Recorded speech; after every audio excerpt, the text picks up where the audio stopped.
So, leading up to this episode, I was really on the fence about it, mainly because I've seen this plot done quite a few times before. On one hand, I love these investigative stories where a character has to find the truth about a situation from numerous sources, sort of like Mystery on the Friendship Express, and trying to figure out what really happened before the truth is revealed.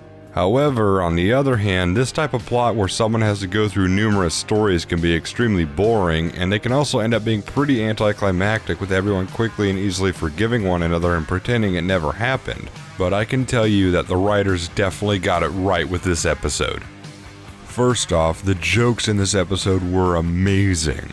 The beginning where Spike and Twilight are waiting at the train station for Applejack, Pinkie, and Rarity was hysterical. Pinkie Pie not knowing where to go when she wanted to get away from AJ and Rarity and then deciding to climb over the train to get away from them had my sides hurting. And then when the trio sent notes to Twilight's castle about not being able to show up, the note on Gummy's belly was just quintessential Pinkie Pie. Plus, I loved the running gag of Spike being given the runaround when it came to knowing how Rarity, AJ, and Pinkie got home after the boat sank, only getting more and more frustrated until it was revealed they didn't sink quite in the middle of the ocean. And to add, I loved how the writers brought back Rarity's fainting couch and that she actually pulled it out with her magic instead of using her hoofs to pull it out of hammer space. Now, as for the stories themselves, the writers made them different enough from each other that they were all fun and entertaining to see just how alternatively AJ, Rarity, and Pinkie regarded each other during the trip.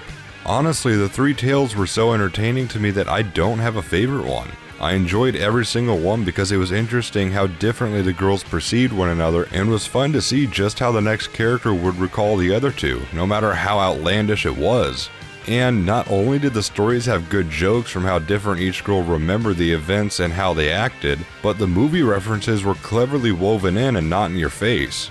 I know it was probably a reference to something else, but when Pirate Applejack stepped up and started speaking in Rarity's story, I immediately thought of Captain Quint from Jaws, mainly from how Pirate AJ hated anyone else near the map or the controls, and from how she steered the ship straight into danger, just like how Quint purposely blew the engine of his boat in Jaws to lure the shark closer to them.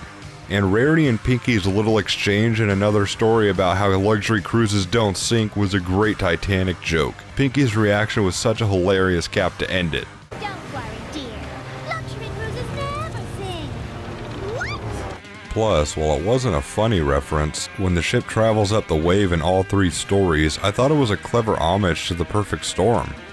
And back to my fears about the ending of the episode, I was really pleased with the outcome. My main worry was that some outside source would be the main cause of the friendship problem, one that neither AJ, Rarity, nor Pinkie would notice until the whole truth was revealed to them, thus making them have an overly long and sappy makeup scene. And yes, an outside element sank the boat, but in each of the stories they all had issues with each other long before the storm even came into play. I really liked how it was all three of their faults that the chain of events leading up to the sinking of the boat were set in motion, all because they were too preoccupied with planning the perfect trip for each other.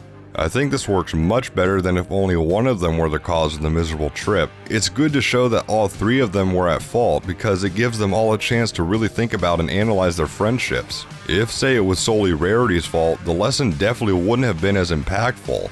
Having Rarity, Applejack, and Pinkie learn that all of them had a hoof in things going wrong, that they all made mistakes, the lesson will sink in better. Even though the three have been friends for a long time, they all simply assumed that they themselves were in charge of planning the boating activities. Rarity planning a quiet, relaxing cruise, Applejack planning a fun treasure hunt, and Pinkie just having a small party aboard the boat, and they didn't ask or talk about what the other two had in mind. And when all three plans collided, it was a misunderstanding that the others were only interested in entertaining themselves and not their friends. Plus, they all let their frustrations build and build until they boiled over with a fight about the sandwiches and the map instead of just talking things over. Another good example of having good communication is being able to speak up and let your friends know if they're irritating you. While the moral about even longtime friends have to practice good communication every now and then, there was one thing that I didn't like about this episode. Obviously, Twilight is a very intelligent character and I have no doubt that she would figure out what really sank the boat, but I really disliked how she just drew 3 images on a chalkboard and then immediately knew what had happened. I think it was a little too quick, but I didn't want a drug out conversation between her and Spike. Maybe a 1 or 2 minute montage of them traveling to the port with Spike's notes and studying the area and talking to anyone who may have seen the incident could have been a better way for finding the answer. However, this is really just a minor complaint that doesn't take anything away from the episode for me.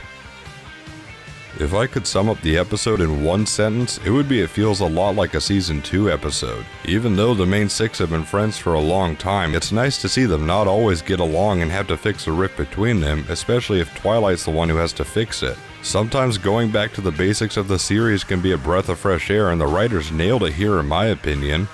The jokes, the stories, the movie references, the moral, and Twilight solving an issue between her friends all came together beautifully for my third favorite episode of Season 6, which means Pony Point of View is a green flag episode. But now, I want to know what you thought of the episode. I'm MrLeftTurn, I'll see you after I get back from the track.